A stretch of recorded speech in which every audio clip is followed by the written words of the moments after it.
মার্কিন president Donald Trump দ্বিতীয় মেয়াদে দায়িত্ব নেয়ার পর মধ্যপ্রাচ্যের দিকে প্রথম আন্তর্জাতিক সফরের লক্ষ্য স্থাপন করেন।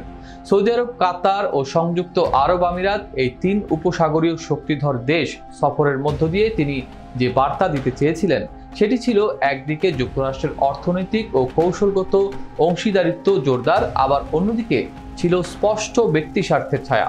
বিস্তারিত থাকছে ডেস্ক রিপোর্টে। সফর শুরুর আগেই কাতার থেকে ট্রাম্পকে উপহার দেওয়া হয় একটি বিলাসবহুল $400 মিলিয়ন বিমান। অন্যদিকে ট্রাম্পের প্রথম গন্তব্য নির্ধারিত হয় সৌদি আরব, কারণ তারা ছিল যুক্তরাষ্ট্রে $1 ট্রিলিয়ন বিনিয়োগের সবচেয়ে আগ্রহী।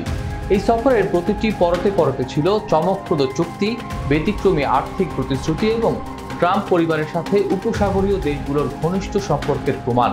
বিশ্লেষকরা বলছেন, এমন সফর ইতিহাসে বিরল, যেখানে একজন রাষ্ট্রপ্রধানের পরিবার নিজ দেশে ব্যবসা পরিচালনার পাশাপাশি সফরকৃত দেশগুলোতেও নিজস্ব ব্যবসার সম্প্রসারণে সক্রিয় ভূমিকা রাখছে। সফরের আগে ট্রাম্পের দুই ছেলে এরিক ও ডোনাল্ড জুনিয়র মধ্যপ্রাচ্যে ঘন ঘন সফর করে ব্যবসার মাটি তৈরিতে ব্যস্ত ছিলেন। এরিক ট্রাম্প ঘোষণা দেন দুবাইয়ে 80 তলা বিশিষ্ট ট্রাম্প টাওয়ার নির্মাণের পরিকল্পনার কথা। সেই সঙ্গে তিনি অংশ নেন একটি ক্রিপ্টোকারেন্সি সম্মেলনে, যেখানে ট্রাম্প পরিবারের মুদ্রা কোম্পানি ওয়ার্ল্ড লিবার্টি ফিনান্সিয়ালের পক্ষে বড় বিনিয়োগ চুক্তির ঘোষণা আসে।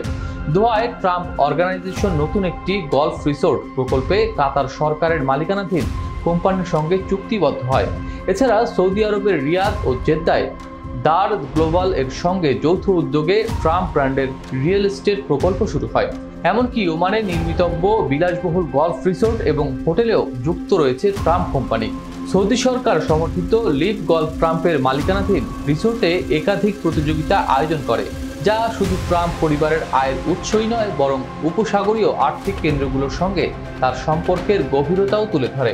এই সম্পর্ককে স্পষ্ট স্বার্থের সংঘাত হিসেবে বর্ণনা করেছেন কেটো ইনস্টিটিউট এর গবেষক জন হফম্যান।